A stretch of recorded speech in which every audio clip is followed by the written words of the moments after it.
How's it going, guys? Ethan here. Welcome back to the channel.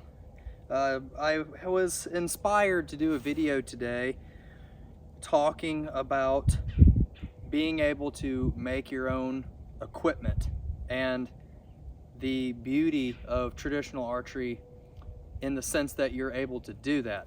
So what am I talking about? Well, we have bows like this one. This bow is, in the scheme of things, relatively inexpensive. It's a mass production bow, but it has, by and large, since I've been using it almost, I believe, 4 years now, it's been my favorite bow. It's shot better and it's outperformed some custom bows that I've had and used. But even still, you know, this is going to set you back a few $100s by the time you have quiver and bow and carbon arrows and the whole 9 yards. Custom string, and have this thing properly set up, you're going to be probably out $500, $600 if you go the budget route. Great bow, shoots fast, I love it, still my favorite bow that I own, and I will use it until it blows up. But what if you don't have that kind of money to throw at a new hobby? I get it. I'm a young father. I know what it's like to not have a lot of money to throw at stuff. And this to some might still be too much, especially if you're completely new to archery and you don't know that you're even going to like it and stick with it. Spend several $100s on something and then you're not even able to get rid of it and get your money back out of it.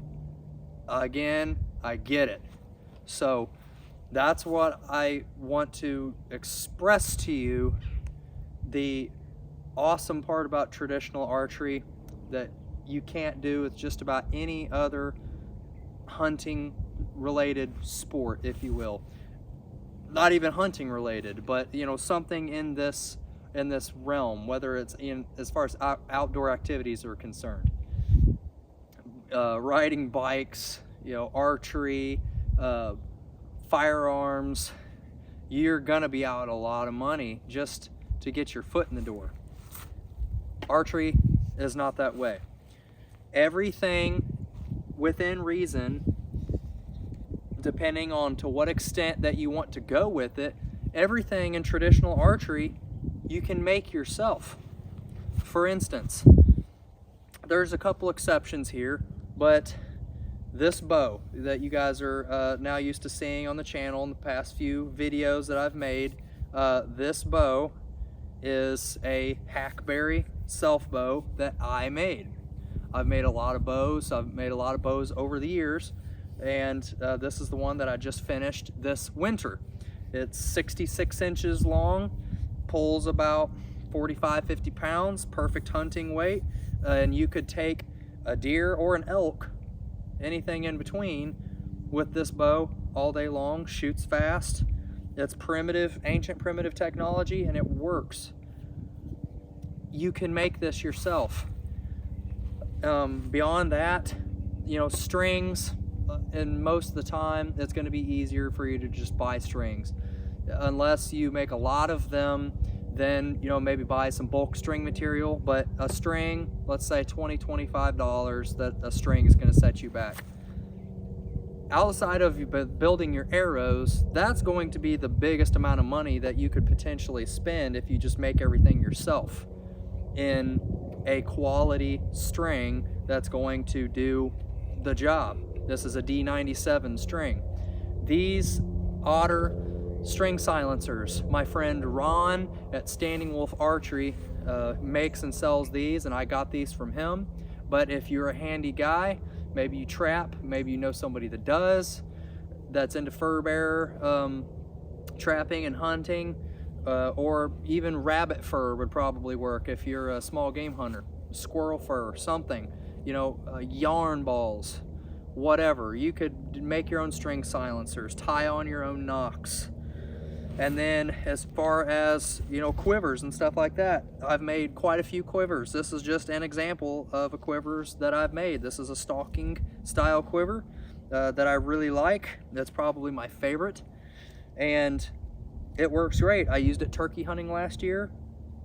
Worked like a charm. My arrows, I built these arrows myself. I bought these Doug fir shafts and glued the points on myself. These are feather fletchings from turkeys that either myself or people that I know have harvested. So I didn't have to buy these feathers for these fletchings.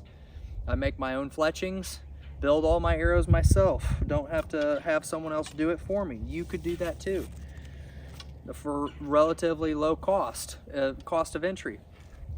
As far as shooting accessories, this particular tab I'm using at the moment is one that I made. I've made lots of tabs for myself, just testing and trying new things that I like.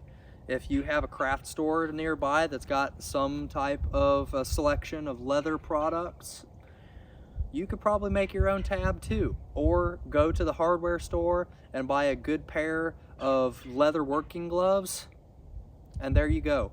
You have a shooting glove. As long as the leather is relatively thick, it'll work just fine to get you by. All this to say that for $25, and then for, let's say, a dozen arrows, you might be looking at, around $100 or so worth of materials to make your own wood arrows, unless you can, like I said, use your own feather fletchings, stuff like that. That saves a lot of cost. Right now, in everything outside of your time, $150 is all that you're potentially into this. I don't have an arm guard on right now. Sometimes I use one, but whenever I do use one, it's an arm guard that I made that has bungee cord straps that go around and hook over some pieces of deer antler. And is it effective? Is it still accurate? Absolutely. The peoples of this earth from the beginning of time have made their own archery equipment since the bow became a thing.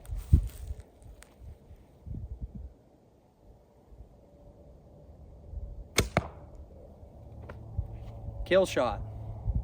So they're plenty fast, they're plenty ethical, they're plenty efficient.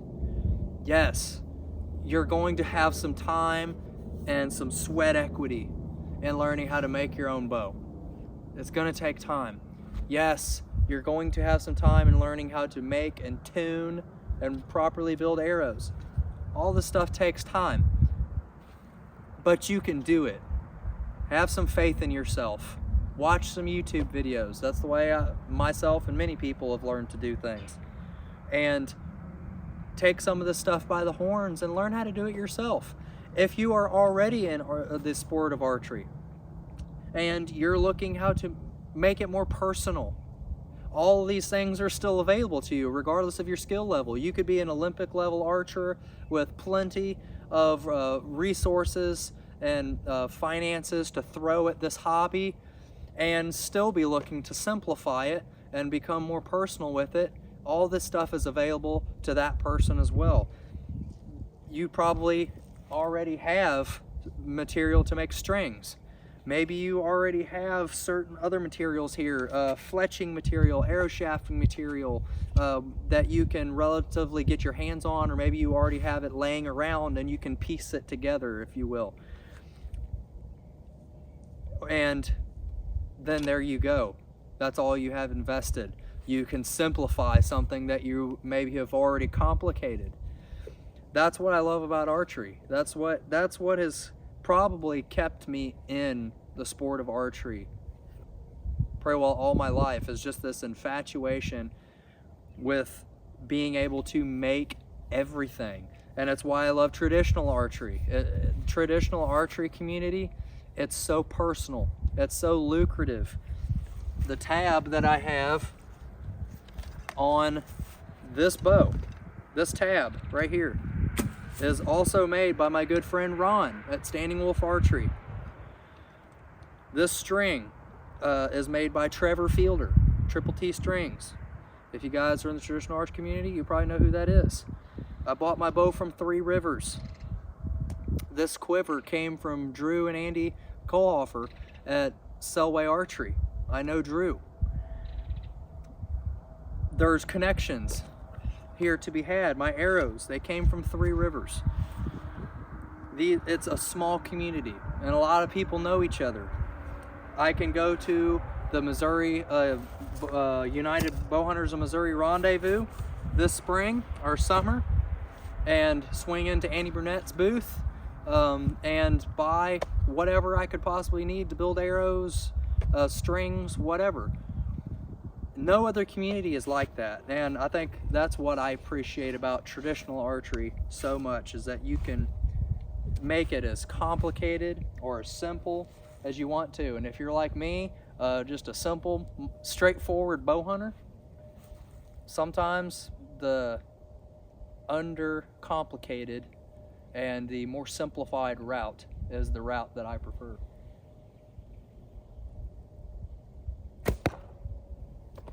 And it still gets the job done. Guys, this video has been long enough to get the point across. Thank you so much for watching. Make your own stuff, enjoy it, become more personal with your equipment, and you'll appreciate it more. Get outside, fling arrows, guys, shoot straight. Spring's here, nice weather's upon us. Hit the subscribe button if you want to, but you don't have to. I'll catch you guys next time.